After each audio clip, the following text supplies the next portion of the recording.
नमस्कार बंधुगण। आज हूँ 8 तारिख एप्रिल मास 2026 मसीहा बुधवार दिन। आज आम जाना 12टी राशि राशिफल विषय मेष राशि ठारू मीन राशि पर्यंत। तेणु वीडियो को शेष पर्यंत देखंतु। एमिथि प्रत्येक दिन 12टी राशि राशिफल जानापी चैनल को सब्सक्राइब निश्चिंत भाव कर दिंतु बंधुगण। आज कौन पर्व नहीं। आज तिथि बैशाख कृष्णपक्ष षष्ठी 7 तारिख एप्रिल मास 2026 मसीहा संध्या 4:34 मंगलवार ठारू 8 तारिख एप्रिल मास 2026 मसीहा संध्या 7:01 बुधवार पर्यंत। आज नक्षत्र ज्येष्ठा किंबा मूल नक्षत्र। 7 तारिख एप्रिल मास 2026 मसीहा राति 2:56 मंगलवार ठारू 8 तारिख एप्रिल मास 2026 मसीहा सकाळ 5:53 बुधवार पर्यंत। आज जोगो बरियान जोगो। 7 तारिख एप्रिल मास 2026 मसीहा द्विपहर 4:16 मंगलवार ठारू 8 तारिख एप्रिल मास 2026 मसीहा संध्या 5:10 बुधवार पर्यंत।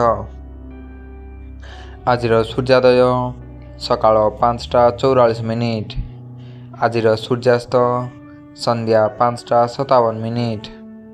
बंधुगण, सर्वप्रथमे जाणी नबा मेष राशि। आज अष्टम चंद्र आर्थिक अभिवृद्धि कले मध्य मानसिक शांति ठारू दूरेई रखिपारती। पारिवारिक सद्भाव अक्षुण्ण रहिले मध्य कर्मक्षेत्र में विवाद स्थिति उपजी पारे। कौनसी कथा को ठीक भाव न बुझी अजथा विरक्ति प्रकाश करिपारती।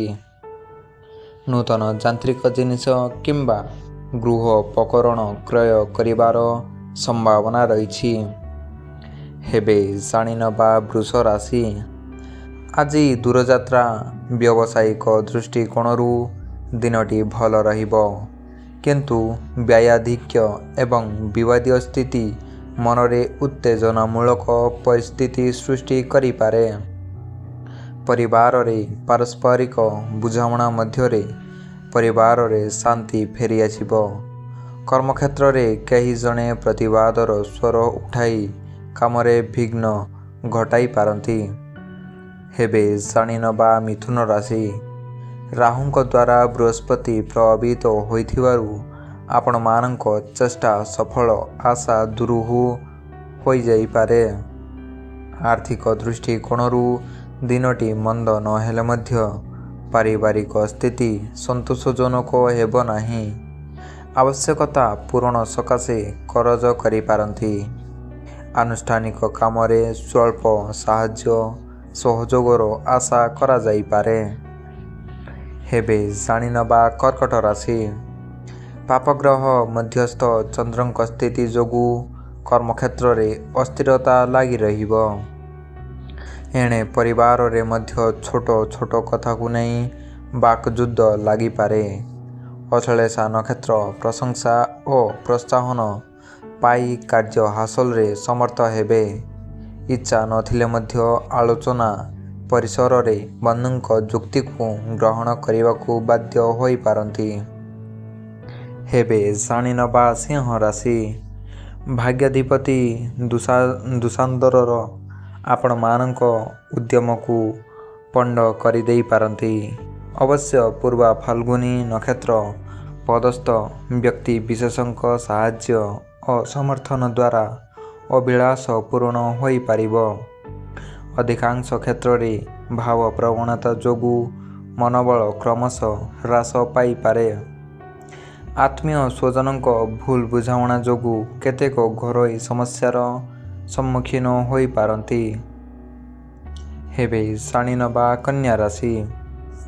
व्यय स्थान रे केतुग्रह रहिथिबारु स्वास्थ्य समस्या सकाशे खर्चांत हेबाकू पड़िबो। ନିଜ ଜାତିର ବ୍ୟକ୍ତିଙ୍କ ସହ ବିବାଦ ଆଶଙ୍କା ରହିଛି। ଟେନସନ୍ ଲାଗି ରହିଲେ ମଧ୍ୟ ପ୍ରତ୍ୟେକ କ୍ଷେତ୍ରରେ ଉତ୍ସାହ ଓ ପ୍ରେରଣା ପାଇ ଦୁଃସାଧ୍ୟ କାର୍ଯ୍ୟ ସାଧନ କରିପାରିବେ। ତଥାପି ସାହିତ୍ୟ, କ୍ରୀଡ଼ା, ବ୍ୟବସାୟ ଓ ଯାତ୍ରା କ୍ଷେତ୍ରରେ ସଫଳତା ମିଳିପାରେ। ହେବେ ଜାଣିନେବା ତୁଳା ରାଶି। ଶୁକ୍ରଙ୍କ ଶୁଭ ଦୃଷ୍ଟି ପ୍ରଭାବରେ କର୍ମକ୍ଷେତ୍ରରେ ଉଚ୍ଚ ସମ୍ମାନ ପ୍ରତିଷ୍ଠାର ସହ କାର୍ଯ୍ୟ ହାସଲ କରିବେ। ଷଷ୍ଠ ଭାବସ୍ଥ ଶୁଭ ଶନି ସମସ୍ୟା ସମାଧାନ ସକାଶେ ଅନୁକୂଳ ବାତାବରଣ ସୃଷ୍ଟି କରିପାରନ୍ତି। ବନ୍ଧୁରାଗ ସୁଝାଇବାକୁ ଯାଇ ଦୋଷୀ ସାବ୍ୟସ୍ତ କରିପାରନ୍ତି। ଫେରନ୍ତା ବାଟରେ ସମ୍ପର୍କୀୟଙ୍କ ସହ ମିତ୍ରତା ବନ୍ଧନରେ ଆବଦ୍ଧ ହେବେ। ହେବେ ଜାଣିନେବା ବିଛା ରାଶି। ଚତୁର୍ଥ ଭାବକୁ ବୃହସ୍ପତିଙ୍କ ଦୃଷ୍ଟି ପାରିବାରିକ ଜୀବନକୁ ସରସ ସୁନ୍ଦର କରାଇବା ଦିଗରେ ଅନୁକୂଳ ପରିବେଶ ସୃଷ୍ଟି କରିବ। ବିଶିଷ୍ଟ ବ୍ୟକ୍ତିମାନଙ୍କ ସାନ୍ନିଧ୍ୟରେ ଅଭିଳାଷକୁ ପୂରଣ କରିବା ପାଇଁ ବାଟ ଫିଟିଯାଇପାରେ। ପରିବହନ, ଜମିଜମା, ନିର୍ମାଣାଧୀନ କାର୍ଯ୍ୟ, ଗାଡ଼ି ମଟର ସମ୍ପର୍କୀୟ ସମସ୍ୟା ଦୁଶ୍ଚିନ୍ତା ବୃଦ୍ଧି କରିବ। ହେବେ ଜାଣିନେବା ଧନୁରାଶି। କେନ୍ଦ୍ର କୋଣରେ ଗୁରୁ ଶୁକ୍ର ଥିବାରୁ ଅର୍ଥନୈତିକ ସ୍ଥିତି, ରାଜନୈତିକ ପରିସ୍ଥିତି, ସଂଗଠନ, ଆଇନ ସହାୟତା ପାଇପାରିବେ। ଯାତ୍ରାରେ ଅଭିଳଷିତ ଫଳ ପାଇବା ସକାଶେ ହଇରାଣ ହେବେ। ବନ୍ଧୁଙ୍କ ନିମନ୍ତ୍ରଣ କ୍ରମେ ଆମୋଦ ପ୍ରମୋଦର ମଉକା ଜୁଟିବ। ପଡ଼ୋଶୀଙ୍କ ସାହାଯ୍ୟରେ ପାରିବାରିକ ସମସ୍ୟାର ସମାଧାନ ହୋଇଯିବ। ହେବେ ଜାଣିନେବା ମକର ରାଶି। ଆଜିର ଗ୍ରହସ୍ଥିତି ଆପଣମାନଙ୍କ ଅନ୍ତର୍ନିହିତ ଲୁକାୟିତ ଅଭିଳାଷକୁ ସହଜରେ ପୂରଣ କରିପାରିବେ। ସାଙ୍ଗସାଥୀ, ପଡ଼ୋଶୀ ତଥା ସମ୍ପର୍କୀୟଙ୍କ ସହ ମିତ୍ରତା ବୃଦ୍ଧି ଘଟିବ। କର୍ମକ୍ଷେତ୍ରରେ ମନ ଦେଇ କାମ କଲେ ସମସ୍ୟାର ସମାଧାନ ହୋଇଯିବ। କର୍ମକ୍ଷେତ୍ରର ବିବାଦୀୟ ପରିସ୍ଥିତି ସାମୟିକ ଭାବରେ ମାନସିକ ଅସ୍ଥିରତା ସୃଷ୍ଟି କରିପାରେ। ହେବେ ଜାଣିନେବା କୁମ୍ଭ ରାଶି। ଶୁକ୍ରଙ୍କ ଦୃଷ୍ଟିର ସୁପ୍ରଭାବରେ ଯାହା ଆଶା କରୁଛନ୍ତି ତାହା ନିଶ୍ଚିନ୍ତ ପାଇବେ। ଚନ୍ଦ୍ରଙ୍କ ଦ୍ୱାରା ଆତ୍ମୀୟଙ୍କ ସହ ବିବାଦୀୟ ସ୍ଥିତି ସୃଷ୍ଟି କରିପାରନ୍ତି। ଆଲୋଚନା ପରିସରରେ ସତ୍ୟ ପ୍ରକାଶ କରି ବନ୍ଧୁମାନଙ୍କ ବିରାଗ ଭାଜନ ହେବେ। ସତର୍କତା ଅଭାବରୁ ଧନହାନି ସାଙ୍ଗକୁ ହାତ ପାଦରେ ଆଘାତ ଲାଗିବାର ଆଶଙ୍କା ରହିଛି। ହେବେ ଜାଣିନେବା ଶେଷ ରାଶି ମୀନ ରାଶି। ଆଜିର କର୍ମକ୍ଷେତ୍ରରେ ବିଶିଷ୍ଟ ବ୍ୟକ୍ତିଙ୍କ ସହ ବିବାଦ ସୃଷ୍ଟି କରିପାରନ୍ତି। ରବି ଓ ରାହୁ ରାଜନୈତିକ ଗ୍ରହ ହେତୁ ଏହାର ପୃଷ୍ଠଭୂମିରେ ସମସ୍ୟା ସମାଧାନର ସୂତ୍ର ବାହାରିବ। ବିଭିନ୍ନ ପାରିବାରିକ ସମସ୍ୟା ମଧ୍ୟରେ ମାନସିକ ସ୍ଥିତି ଠିକ୍ ରହିନପାରେ। ଆପଣ ଉପସ୍ଥିତ ବୁଦ୍ଧି ଓ ମନୋବଳ ଯୋଗୁଁ ବହୁ ବିପଦରୁ ରକ୍ଷା ପାଇପାରିବେ। ତ ବନ୍ଧୁଗଣ, ଏହି ଥିଲା ଆଜିର 12ଟି ରାଶିର ରାଶିଫଳ।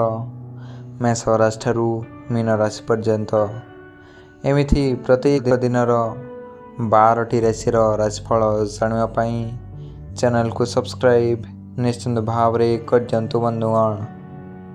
ଦେଖାହେବା ଆସନ୍ତାକାଲି 12ଟି ରାଶିର ରାଶିଫଳ ସହିତ।